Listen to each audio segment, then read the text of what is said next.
Başka uşağı. Hadi. Yine misinle, yine misinle, burası gelgende. Kalbin işi, dünyası gelgende. Güzlerinden, nasıl gelgende.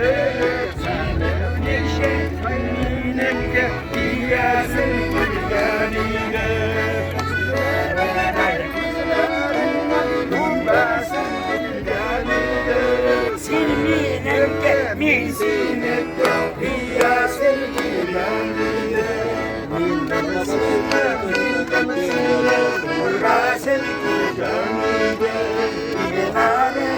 Başım sağlam, uğraşım